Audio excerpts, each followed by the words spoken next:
turma, o tema de hoje é o ESG, que chegou à justiça. Está se discutindo o dever fiduciário dos gestores perante os poupadores. Manda lá, Luan. É isso mesmo, Hélio. Nos Estados Unidos, uma carta assinada por procuradores de 19 estados foi destinada às Big Three e deu um recado também ao Brasil sobre os perigos de realizar investimentos para promover objetivos sociais ou políticos, ao invés de priorizar retornos financeiros. Nossos estados não tolerarão que a poupança dos aposentados seja sacrificada em prol da agenda climática, diz a carta, que foi destinada a multinacionais com dezenas de trilhões de dólares sob custódia. Nos últimos 10 anos, a adoção de critérios ambientais, sociais e de governança, o ESG, na sigla em inglês, para a alocação de investimentos se tornou uma tendência no mercado financeiro. Os fundos relacionados à economia verde atualmente possuem 2,5 trilhões em custódia, segundo a Morningstar. Eles priorizam a alocação de recursos em empresas consideradas sustentáveis, como as de infraestrutura, de energia renovável, em detrimento da chamada velha economia. Os críticos afirmam que as empresas devem se concentrar apenas em maximizar os retornos para os acionistas. Afinal, trata-se de uma questão básica do dever fiduciário. Em resposta, muitos investidores alegam que esses investimentos no enfrentamento a mudanças climáticas, a melhoria de governança corporativa e também o incentivo à diversidade aumentam os lucros. Para conversar sobre o assunto, Linha de Fogo dessa semana recebe o advogado societário Rafael Bica Machado. Ele é sócio do CMT Advogados, mestre em Direito pela Universidade de Harvard e membro do Conselho de Administração de diversas empresas. Obrigado por estar conosco no Linha de Fogo dessa semana, Rafael. Eu que agradeço o convite, Luan, Hélio, muito obrigado pela possibilidade de participar de mais essa edição de vocês. Rafael, o Nobel de Economia Milton Friedman afirmava que responsabilidade social de uma empresa é aumentar os lucros. Quem tem responsabilidade com a sociedade é o governo. A empresa tem que servir aos interesses dos seus acionistas. Você concorda com Friedman ou você concorda com muitos gestores que têm teses de ESG? Luan, eu acho que esse ponto do Friedman é um ponto muito importante, tá? E trazendo aqui especificamente para o tema da legislação, é indiscutível que a função essencial é gerar lucro, tá? Você pega, por exemplo, a lei das sociedades anônimas, a lei, né, mais importante que regula as empresas, a função essencial é dar lucro, tá? Tanto assim, por exemplo, que uma empresa que deixa de ter capacidade de realizar lucro, ela pode ser, inclusive, ser extinta. Então, não há dúvida que a função principal, precípua, é gerar lucro. A verdade, entretanto, é que a gente tem, no mínimo desde os anos 70, disposições na própria lei que atenuam um pouco isso, tá? Então, em certa medida, a gente tem lá, desde os anos 70, a previsão da função social das empresas, né? Que nos últimos anos aí, né, vem ganhando mais força com o tema do ESG. Portanto, o que a gente tem hoje é uma tentativa na lei de compatibilizar esses dois valores, mas nunca esquecendo que a função principal é sim gerar lucro. Sobre isso, um outro ponto é que nos Estados Unidos a gente pode falar que há um forte dever fiduciário do gestor de recursos com o poupador e com o investidor, com os acionistas. A gente pode falar o mesmo no Brasil? Sem dúvida, né? Nós não podemos esquecer o seguinte, quando a gente está falando de uma empresa ou de um fundo qualquer, é um terceiro, né? É um administrador, um gestor, que está administrando o dinheiro de uma outra pessoa, certo? Ele não está administrando o próprio recurso. Quando você está administrando o seu recurso, a situação é mais simples, você administra seus riscos. Quando você está numa administração profissionalizada, no caso de uma empresa, de um fundo, tem um gestor. E esse gestor, ele age, ele toma decisões de um recurso de terceiros. Portanto, ele tem deveres para com o dono do dinheiro, certo? E esses deveres, os deveres fiduciários, né, tem previsão expressa na lei, dever de diligência, de lealdade, etc., são deveres fundamentais, né? E estão previstos e quando desrespeitados, dão, inclusive, margem à indenização, entre outras possibilidades. Então, sem dúvida alguma, os direitos fiduciários têm que ser respeitados. Evidentemente que eu tenho que analisar e aí tem até uma questão de transparência, qual o objetivo do dono do recurso, certo? Então, assim, se eu efetivamente tenho uma clareza de que eu vou fazer determinados tipos de investimentos, ou eu não vou investir em determinadas atividades, se eu tiver aí uma clareza quanto a isso, uma transparência quanto a isso, é possível dizer que os deveres fiduciários foram respeitados. Agora, se nós temos, né, um agir que é exclusivo do administrador, né, ou eventualmente, mesmo indiretamente, controladores, né, que passam a querer direcionar as atividades da empresa para algo que não estava antes estabelecido, eu posso ter situação, sim, de deveres fiduciários não respeitados. Há uma guerra de narrativa se o investimento em políticas de ESG traz ou não retornos aos acionistas, né? Muita gente fala dessas teses serem de médio e longo prazo. Na sua primeira resposta, você disse que o importante é compatibilizar esses investimentos em governança social, de diversidade, com a lucratividade da empresa. Como fazer isso? Aí não se trata nem de uma opinião, né, Lu? Até, assim, mais do que uma opinião, é a lei. A gente tem uma lei no Brasil que trata disso, tá? Então, tem isso, está na lei já e está há bom tempo. Assim, como compatibilizar isso, cabe a cada empresa decidir, né? Nesse sentido, até me parece que nós temos que respeitar, ao menos penso eu assim, a iniciativa privada e a liberdade do empreendedor. Portanto, cabe a ele decidir o grau que ele quer entrar ou não entrar nessa temática, certo? Agora, realmente, medir isto é algo que ainda não está bem estabelecido, né? Existem aqueles que afirmam que no médio prazo determinadas empresas conseguem mais resultados por conta disso, mas efetivamente tanto na qualificação dessas políticas de ESG quanto nos resultados ainda tem muito espaço em aberto aí para comprovação e dados sobre isso, né? E qual que é a sua opinião hoje sobre a efetividade do ESG e na lucratividade das empresas? Olha, eu acho que o tema do ESG, antes de tudo, ele é um tema, portanto, as companhias têm que tratar dele, certo? Está lá na matriz de risco, determinadas atividades em especial são alvo, né, de fundos, são alvos de movimentos, então isso tem que ser tratado. Eu acho que o primeiro ponto é não dar para esconder que essa realidade existe. Agora, segundo ponto, eu acho que é fundamental transparência. Então, qual é o ponto que me preocupa maior é o seguinte: eu tenho uma empresa que realiza suas atividades, né? Está lá há um bom tempo, por exemplo, no mercado. Se eu começo a fazer uma migração, quero destinar ela a outras atividades ou a não fazer determinadas atividades por conta de um controlador A ou B, eu tenho que levar em conta que em determinadas situações isso, inclusive, pode ferir direitos minoritários, certo? Porque eu tenho que saber as regras do jogo. Se as regras do jogo estão claras, se eu estou investindo num fundo que, por exemplo, usando aqui simplesmente como um exemplo, aceita menor resultado porque eu não vou investir em tal atividade, tudo bem, em princípio me parece que é razoável. Agora, eu querer forçar determinados investimentos sem transparência, acho que a situação realmente aí fica complicada. Você, como conselheiro conselheiro de administração de diversas grandes empresas, você pode contar um pouquinho para a gente como que funcionam essas discussões nos conselhos? Existem algumas situações em que isso é discutido, olha, é melhor abrir mão de lucratividade para a gente pegar e apoiar determinadas pautas. Esse nível de discussão está se consolidando nas empresas brasileiras, na sua experiência? O tema do ESG está muito presente nos conselhos, tá? Nos conselhos em que eu atuo, o tema está presente.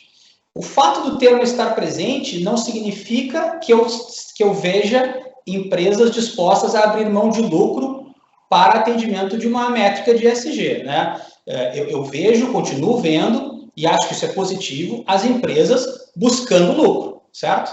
Agora, as empresas estão preocupadas, sim, em não serem vistas como realizadoras de práticas não condizentes com ESG, né? E, de fato, tem que ter um cuidado muito grande. Tem empresas, efetivamente, que tratam desse assunto mais sobre um aspecto, vamos chamar assim, de marketing, né? Um certo greenwashing, e as empresas também cuidando para não incidir nesses erros. Então, assim, o tema é presente, as pessoas muitas vezes não sabem como lidar, sabem que tem que tratar sobre esse tema, mas têm dificuldade de mensuração. Esse eu acho que é o ponto mais difícil, né? A capacidade de mensurar essas práticas. Esse é um grande desafio. E é justamente sobre essa dificuldade de mensuração, Rafael, que eu queria te perguntar assim, a percepção do ambiente que a gente tem é que parece que está sendo criada uma grande guerra cultural, em que de um lado a gente tem progressistas que defendem a adoção e investimentos em políticas e teses de ESG, e do outro lado a gente tem a oposição de conservadores. Os investidores, executivos, muitos deles temem que eles sejam forçados a acabar escolhendo algum lado. Você acha que tem quem ganha, quem perde nessa batalha? Quais são os grandes riscos aí que as companhias precisam olhar? Luan, eu acho que... Bom, primeiro eu acho que essa briga não é exatamente saudável, né? Ou seja, como você mesmo falou um pouco antes, assim, no mercado americano, por exemplo, nós já temos, né, assim, determinados movimentos buscando né, uma espécie de punição para determinados fundos ou que não investem, que boicotam determinados setores, como no caso de energia. Então, assim, é um tema muito sensível. O meu receio é que quem fique no meio, brincando aqui, apanhando dos dois lados, sejam os administradores, né? Sejam os gestores, né? E aqui eu acho que tem que ter muito cuidado, e eu chamo a atenção ao fato que, às vezes, os administradores não se dão conta. No Brasil, esses temas, normalmente, quando são enfrentados pelo judiciário, são enfrentados muitas vezes por um judiciário que não é especializado. Então, o que acontece é que os juízes, estou aqui generalizando, na média, eles têm muito pouco conhecimento do mundo empresarial, e menos ainda de questões complexas, como muitas vezes acontecem em companhias maiores. Então, eu fico preocupado aqui como é que o Poder Judiciário vai se pronunciar sobre esse assunto, né? E aqui, recordando, as expressões que estão na lei são sempre muito genéricas e dão muita margem de interpretação para os magistrados. Então, você está lá, função social. O que é função social? Nós vamos ficar aqui dias e dias e vamos ficar discutindo esse assunto. Aí nós vamos lá para dever de diligência, dever de lealdade. São expressões muito amplas e que podem ser preenchidas basicamente por qualquer lado. Então, assim, você usou o exemplo, tem progressistas de um lado, conservadores de outro, mas eu também tenho juízes de caráter progressista e juízes de caráter conservadores. Então, assim, será que cada um vai interpretar do seu jeito? Como é que fica a previsibilidade, que é fundamental para uma economia de mercado? Essa é a minha maior preocupação. Rafael, essa questão, eu entendo, ela poderia ser resolvida, pelo menos a posteriori, pelos retornos, né? Se o fundo está empurrando uma determinada iniciativa que está atrapalhando o desempenho da empresa, isso vai ser refletido nos retornos desses fundos comparados com outros fundos que não estão empurrando uma agenda X ou Y. E aí a pergunta que eu faço é a seguinte, dado que para você colocar uma pauta, como é a ESG, que é uma pauta construtivista de cima para baixo, muitas vezes, você não teria que ter uma evidência empírica, tipo esses papers que mostram que realmente determinada política, seja ela diversidade no board, ou um tipo de atitude perante o clima, que fique claro que aquilo gera valor para a empresa, quer dizer, o ônus da prova não está neste gestor que está tentando empurrar uma agenda de cima para baixo? Como é que fica? Hélio, você falou uma palavra que é fundamental, ônus da prova, tá? Eu acho que essa vai ser uma questão super importante. Vamos imaginar o seguinte, vamos imaginar uma situação hipotética de um determinado fundo que tem uma posição relevante numa companhia e passa a influenciar os seus rumos abandonando determinado investimento no setor. Bom, ele pode, assim, estou fazendo isso porque eu estou buscando resultado a longo prazo, né? Mas assim, ele pode ser demandado lá na frente, inclusive na responsabilidade como controlador, se esses resultados não forem atingidos, né? Então, essa é realmente a questão, assim, até que ponto nós estamos falando de resultados concretos, tá? E aí, confesso a você, eu não conheço papers definitivos, entre aspas, obviamente, né, como todo paper científico, mas eu não conheço papers que tenham clareza na comprovação desses resultados. O que a gente vê mais e não tem problema quanto a isso, mas, na verdade, é mais um desejo, né, uma vontade de justificar determinados investimentos, alegadamente acreditando que no futuro terão mais resultados. Eu acho que isso, tudo bem, é aceitável, desde que isso seja bem claro quanto a isso. O problema é, talvez, trazer uma certeza, quando talvez a certeza não esteja tão clara assim. Perfeito. Uma última questão. Esses gestores, principalmente esses gestores chamados de Big Three, os grandes gestores de investimentos passivos, a BlackRock, a Vanguard e esqueci a terceira.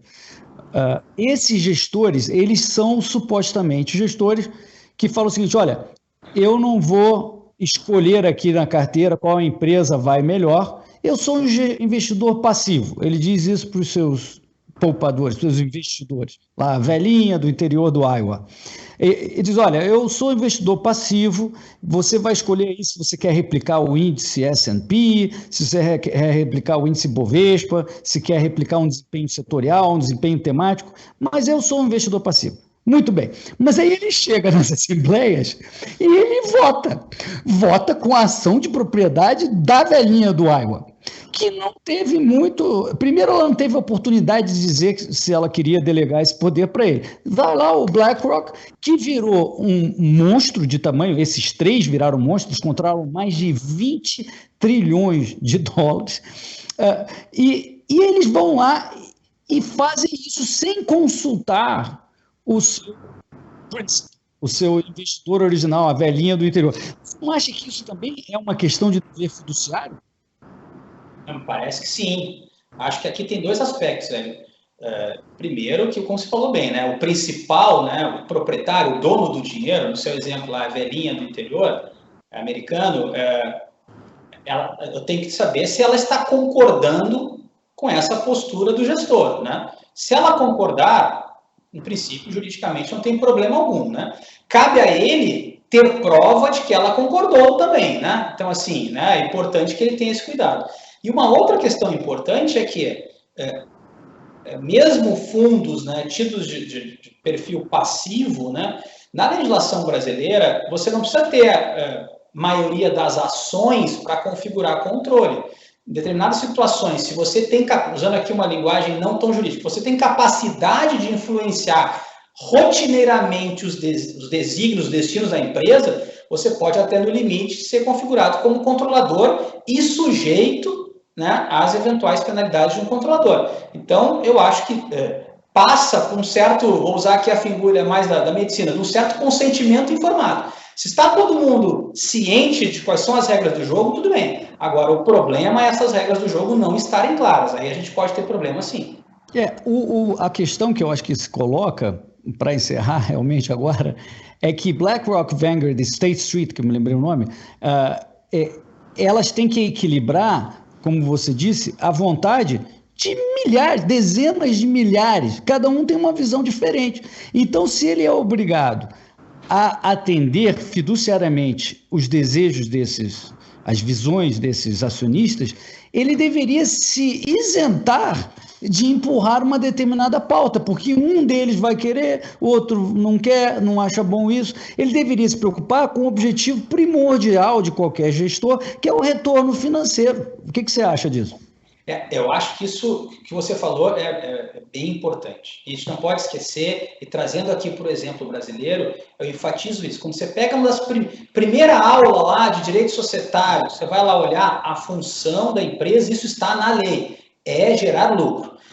Então essa questão do ESG é incompatível com o direito brasileiro? Não, não é incompatível. Volto a dizer, desde os anos 70 lá tem função social que dá para trazer esse tema aqui para dentro. Mas a função precípua, a que justifica a constituição da empresa, é a sua finalidade lucrativa. A gente não pode esquecer isso. Isso é o básico. Os outros temas são outros temas. O básico é gerar lucro. Muito obrigado por estar conosco. Eu que agradeço, Hélio, pelo convite. Luan, também agradeço bastante o convite. Obrigado, Rafael. Hélio, o Rafael estava falando que na legislação brasileira nós temos muitas cláusulas em aberto que na prática acaba abrindo margem para interpretação, né? Afinal, o que é função social da empresa? E que também nem sempre nós temos magistrados preparados para julgar isso, que vai gerar insegurança jurídica, imprevisibilidade. Isso pode ser um baita problema, né? É um problema, Luan. Como o Rafael falou, a nossa legislação, a lei das SA, ela fala assim, que você tem que defender a geração de retornos financeiros, melhor interesse da empresa e tal. E, ao mesmo tempo, dá essas brechas que ele mencionou, tem que respeitar a função social e tal. Num ordenamento jurídico como o nosso, que é diferente da tradição anglo-saxã, isso aí vai ter que ser resolvido um pouco pela cabeça do juiz e dá problema de insegurança jurídica, sim. Lá fora, nos Estados Unidos e Inglaterra e etc., vem primordialmente o tal do dever fiduciário. A defesa, esse dever de diligência, lealdade, dever fiduciário, defender o melhor interesse do seu poupador, do seu investidor, isso aí é indiscutível e tem prioridade. Se o cara não está defendendo o melhor interesse do seu poupador, ele vai para o pau. Então, a coisa acaba se corrigindo. É mais um exemplo, Luan, dessa coisa que a gente, no nosso ordenamento jurídico, tenta sofisticar, tenta compatibilizar várias coisas e que no final dá um problemão, porque aí a empresa é prejudicada, os acionistas são prejudicados e, portanto, a tal da sustentabilidade, que é o que essas pessoas queriam quando passaram a tal da função social, a tal da sustentabilidade é a mais prejudicada, porque lá fora as empresas perseveram, se sustentam, podem contribuir socialmente muito tempo, aqui tem mais dificuldade. E a grande questão é como compatibilizar essa agenda, né? Como a gente estava vendo, os procuradores dos Estados americanos muito preocupados aí com a poupança de aposentados acabar sendo sacrificada em virtude de investimentos que talvez lá na frente não se comprove. E aí o Rafael falou que é muito importante essa transparência, né? Como que você vê esse movimento, Hélio? Você acha que hoje a gente tem esse grau de transparência, que o investidor ele sabe onde está sendo alocado esse dinheiro dele? É assim, Luan, vamos falar primeiro sobre a compatibilização. Né? Para você compatibilizar os retornos da empresa, na verdade, a valorização da empresa ao longo do tempo, com uma outra pauta, ESG, o que quer que seja, a única coisa que compatibiliza as duas é se você está tendo a valorização da empresa também. Ou seja, o que eu estou querendo dizer é que se a pauta não valoriza a empresa, ela tem que ser necessariamente descartada e não compatibilizada. Se ela está maximizando o valor da empresa, ela é business as usual, como sempre foi o capitalismo.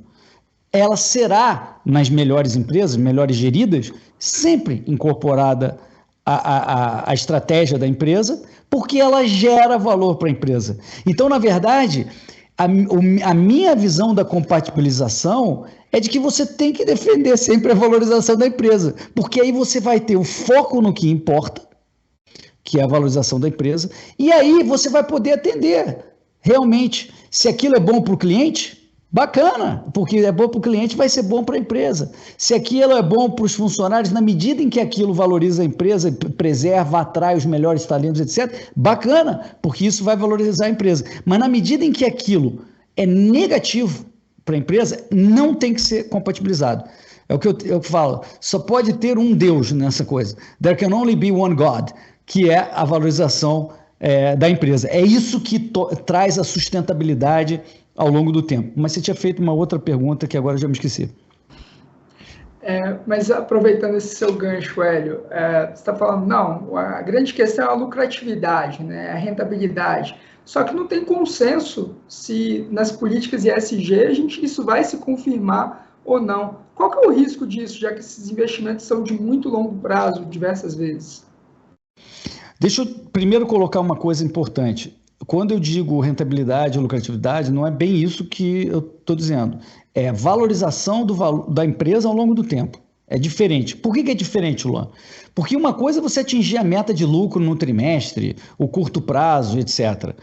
Isso é horrível, porque você tem que pensar a empresa como uma coisa perpétua. Você tem que estar maximizando ao longo do tempo. Isso acaba refletido no valor da empresa hoje, quando a empresa é aberta, cotada e tal. Então, você tem que levar em consideração todo o futuro, todo o seu impacto. Senão, esse lucro trimestral de nada valeria. Essa coisa da religião do lucro trimestral, também sou contra, mas esse é um espantalho que os críticos do ESG fazem a quem defende a valorização da empresa. Nós nunca, quem defende a valorização da empresa, nunca estamos falando do lucro trimestral. Nós estamos falando de políticas sustentáveis da empresa, né? E que vão se refletir tudo no valor presente de hoje. Então, só para deixar claro isso.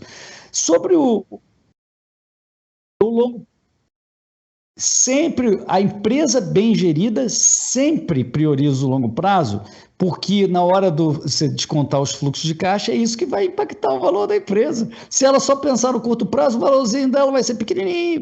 E a empresa que pensa no longo prazo vai ter, sim, um grande valor de mercado, e é esse valor que a gente tem que maximizar. E é esse que eu digo que foca as mentes de todo mundo para você ter para você cuidar dos stakeholders. Esse tem que ser cumprido antes. Essa meta da valorização da empresa. Agora, sobre a pergunta se o ESG tem ou não retorno. A minha opinião é, quem está mais próximo da decisão, que é a empresa e seu conselho de administração, o gerente, a diretoria, o CEO e o conselho de administração, e eu acho que o gerente está até mais próximo, né? Essas pessoas são capazes de decidir se isso valoriza a empresa. Se isso está atendendo o cliente. Pouco se fala aí do cliente, sempre tem que atender o cliente. É o propósito da empresa, como dizia o Drucker, Peter Drucker. Então, se está atendendo o cliente, etc., isso é bom. Se não está atendendo, é ruim. Já falei isso. Agora, o ESG, como o Rafael falou, não tem nenhuma comprovação definitiva de se a política X ou Y ESG agrega realmente, acima de dúvida razoável, o valor. Esse é caso a caso. Por exemplo, vou dar um exemplo. Muito se fala sobre diversidade na diretoria e no board. A gente já falou isso aqui, sobre a questão da B3, está falando isso. Essas Big Three que a gente mencionou estão empurrando isso em todas as companhias brasileiras. Eles são muito presentes nas companhias brasileiras. Eles são grandes investidores de companhias brasileiras e estão empurrando, por exemplo, a pauta de diversidade de gênero nos conselhos. Eu já vi pesquisas que mostram que um grupo pouco diverso performa melhor. E já vi também que uma diversidade em um grupo, em uma empresa, é benéfica para a empresa. Ou seja,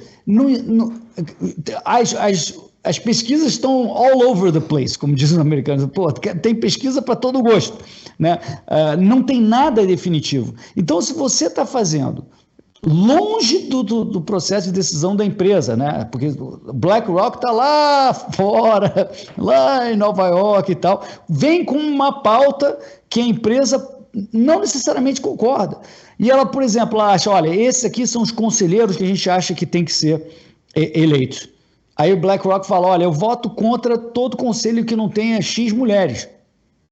Você veja que situação, né, Luan? A empresa que sabe melhor, acha melhor, na minha opinião, o que vai valorizá-la, acha que ela chapa de conselheiros.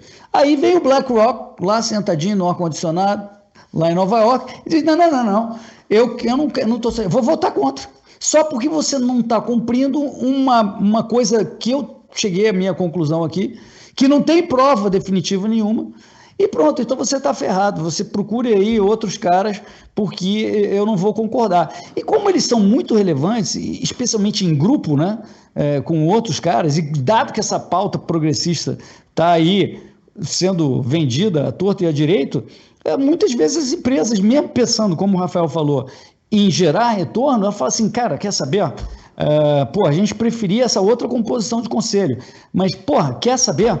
Os caras vêm aqui sempre cobrando a gente e ameaçando votar contra o que a gente faz. Então, então vamos ceder. E aí acontece um problema grave do principal agent, que é esse problema do agente e o principal, que é o dono do dinheiro.